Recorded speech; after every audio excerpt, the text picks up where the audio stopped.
Como que eu fiz o reparo dessa panela de pressão elétrica da Oster OPAN 920, que o cliente acidentalmente espetou no 220 e aí parou com tudo. Só que agora ela está funcionando. Essa é a placa de potência, um circuito simples, que a função, além de alimentar a parte de controle lá, onde ele tem os botões aqui, essa parte aqui de controle, onde o usuário trabalha ou opera, ela também liga, no caso, a resistência através desse relé aqui. Então, praticamente a função dela é essa. A função dela é ligar esse relé. Ligou esse relé, então liga a resistência que está aqui e faz a panela acionar. De forma básica, claro que ela tem outras funções. Então é um circuito simples. Vê aqui um fusível. Esse aqui é um fusível resistivo, um fusistor, um varistor, capacitor X, capacitores, bobina. Ok. E, de cara, assim, geralmente, para a gente fazer um diagnóstico, a primeira coisa que a gente faz é inspeção visual. É dar uma olhada no visual. Isso não é só na placa eletrônica, qualquer tipo de reparo. Aliás, em qualquer tipo de trabalho que você vai fazer, é sempre bom analisar primeiro, né? E a nossa análise aqui é visual. E já de cara no visual, ó, a gente vê algumas questões. Ó. Aqui nesse resistorzinho está meio que carbonizado. Mas eu já dei uma olhada, incrivelmente ele está bom. Esse é um fusível. Já nesse fusistor aqui, tem essas marquinhas aqui que indicam superaquecimento e provavelmente essa parte carbonizada aqui vem desse fusistor aqui. Ele é um fusistor de 100 ohms e a função dele é trabalhar em conjunto com o varistor que a gente vai ver agora. Ele está aqui justamente tem uma resistência baixa para proteger contra surto de tensão. E que foi o que aconteceu? Entrou no 220. Então houve um surto e ele simplesmente estourou. Provavelmente essa carbonização aqui seja do estouro dele aqui. A outra coisa que a gente vê também aqui é o varistor que está rompido. Está aberto aqui. Às vezes acontece do varistor abrir aqui, mas ele continuar funcionando. É isso que a gente vai ver agora. Esse fusistor aqui, eu já sei que ele não está funcionando. Ele é um resistor, um fusível resistivo. Apesar de esse ser fusível, esse é um fusível resistivo que chama. Que é a função dele é ter uma certa resistência, limitar um pouco a corrente e proteger contra surto junto com o varistor. O que acontece? O fusível, tanto esse quanto esse, quando se tem um varistor, geralmente se acontece o quê? O fusível fica em série, bem na entrada. Aqui nós temos aqui, ó, as duas fases da entrada. E aí o varistor ele fica em paralelo, vamos dizer que farejando essas tensões aqui. Só que o varistor ele tem uma resistência muito alta. Então, as fases aqui, a energia ela vai passar pelo varistor para cá, para o circuito. Ela vai vir para o circuito. Porém, se houver um surto de tensão, ele começa a diminuir a resistência dele. E ao diminuir a resistência, ele abre, protegendo o circuito mais para frente. Por isso, nós temos aqui um fusistor, que foi o que aconteceu. Há um surto de tensão, ele diminui a resistência dele, diminui, fecha um curto dentro dele, no fechar o curto, esse fusível estoura. Ou esse aqui tem duas proteções de fusíveis, um fusível e um fusistor. Ou seja, aconteceu de esse aqui tem um surto de tensão e o varistor entrou em curto e olhe lá se antes disso esse aqui não já abriu ou ao mesmo tempo, a gente não sabe.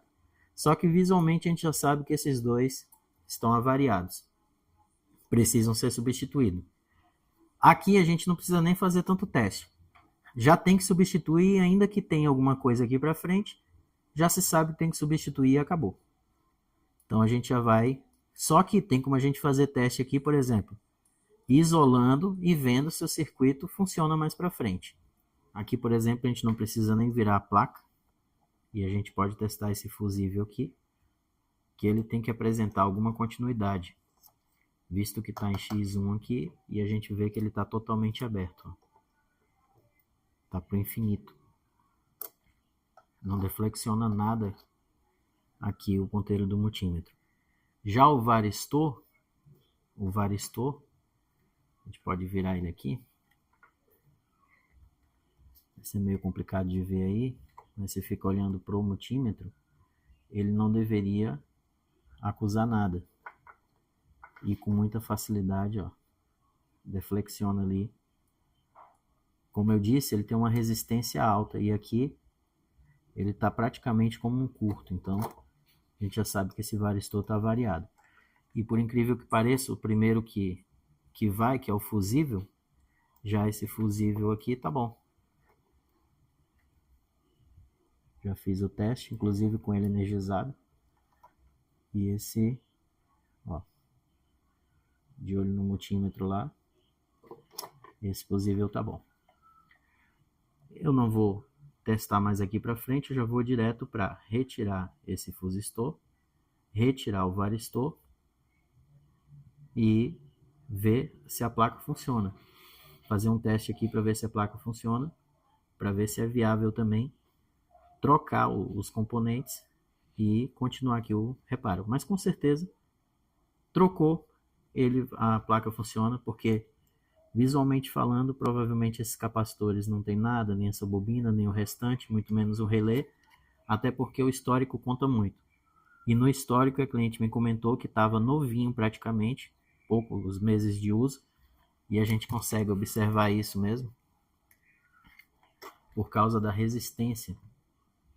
Ó, aqui por dentro está tudo novinho praticamente, então teve poucos meses de uso mesmo.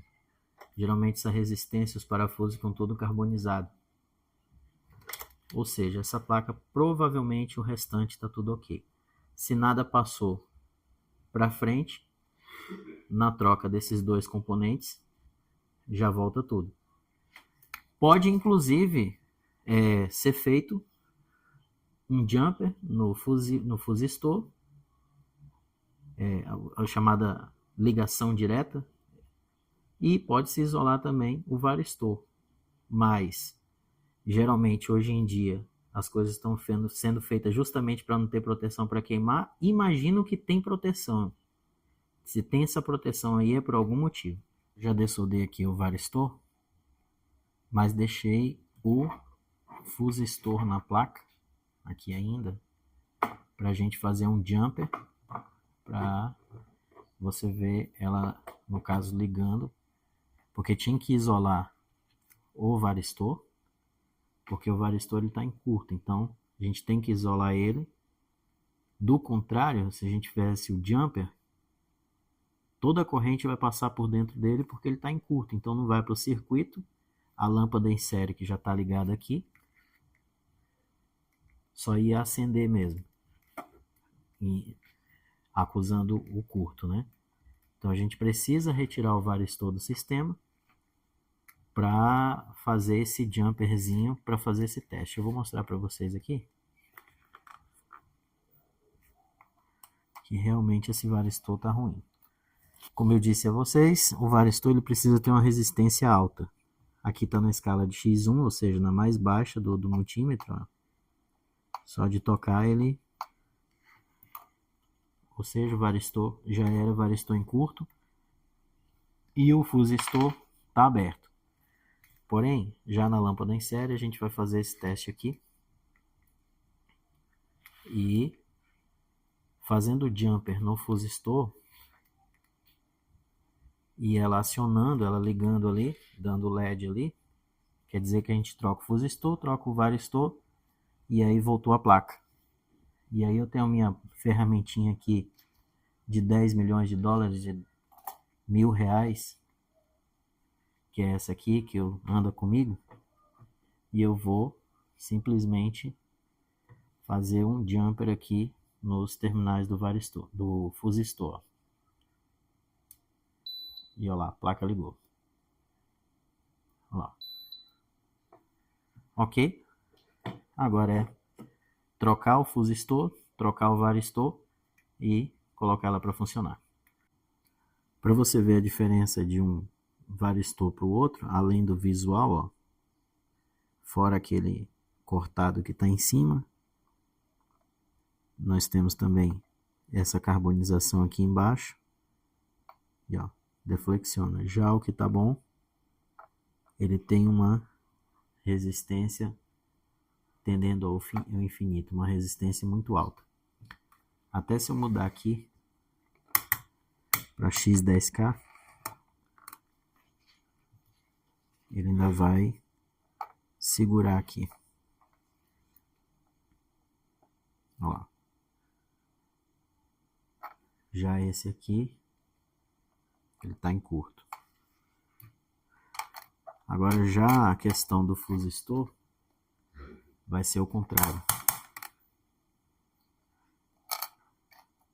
Esse é o fusistor que a gente vai colocar na placa.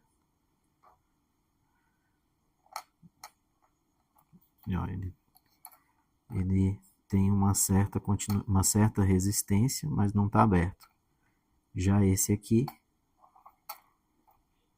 ó, totalmente aberto. Não acusa nada, não deflexiona o ponteiro do multímetro. Ok, soldado aqui na placa. Esse aqui eu tive que fazer uma pequena adaptação, porque o terminal era menor, mais curto, então enrolei aqui outro terminal e um pinguinho de solda e soldei aqui. Certo, agora vamos ligar. Tá ligado aqui na lâmpada em série, vou virar aqui.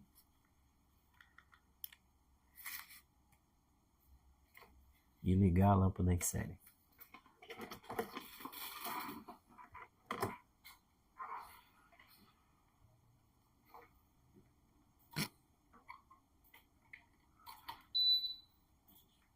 Prontinho.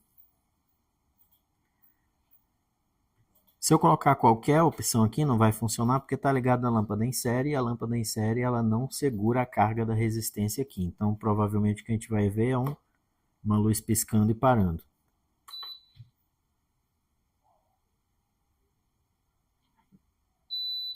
Aí, ó. E ele reinicia, porque a lâmpada em série é uma só de 100 watts. Não vai segurar os 600 watts, se eu não estou enganado, desse equipamento aqui. Agora eu vou fechar e aí entregar para o cliente.